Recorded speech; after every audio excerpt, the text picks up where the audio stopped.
नमस्कार, मराठी मंडळीवर तुमच्या सगळ्यांचं स्वागत आहे। भाजप शिवसेना महायुती सरकार कोसळणार या शरद पवार यांच्या आमदाराच्या दाव्यानं महाराष्ट्राच्या राजकारणात पुन्हा एकदा खळबळ माजली आहे। त्यांच्या या दाव्यामध्ये कितपत सत्य आहे आणि नेमका त्यांनी काय दावा केलाय आणि किती महिन्यामध्ये भाजप शिवसेना महायुतीचं सरकार कोसळणार, चला तर जाणून घेऊया। महाराष्ट्रात नुकत्याच पार पडलेल्या विधानसभा निवडणुकांमध्ये महायुतीने स्पष्ट बहुमत मिळवत सत्ता राखली। भाजपने 132 जागांवर विजय मिळवला तर शिवसेनेला 57 आणि राष्ट्रवादी अजित पवार गटाला 41 जागा मिळाल्या। या उलट महाविकास आघाडी केवळ 50 जागांवरच सिमटून गेली।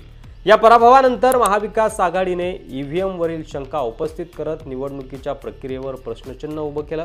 मात्र त्याच वेळी राष्ट्रवादी शरद पवार गटाचे आमदार उत्तमराव जानकर यांनी केलेल्या एका विधानानं राजकीय वर्तुळात खळबळ माजून गेली आहे। पंढरपूरमध्ये बोलताना उत्तमराव जानकर यांनी 3 महिन्यात महायुती सरकार कोसळणार असल्याचा धक्कादायक दावा केलाय। मी पुरावे सादर केल्यावर देशात गोंधळ माजेल, हे सरकार 100% जाईल आणि पुन्हा निवडणुका घ्याव्या लागतील असं त्यांनी ठामपणे सांगितलंय।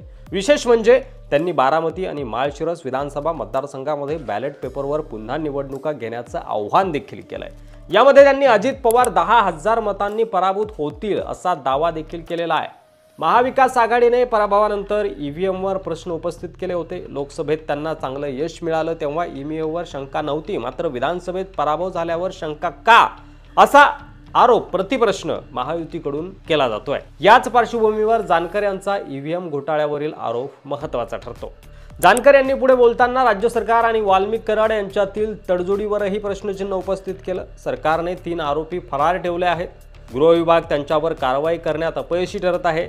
जर त्यांना हे जमणार नसेल तर गृह खातं माझ्याकडे द्या, मी सर्व आरोपींना शोधून काढीन असं जानकर यांनी म्हटलंय। उत्तमराव जानकर यांच्या या विधानांमुळे महाराष्ट्राच्या राजकारणात नवीन वादळ निर्माण झालंय।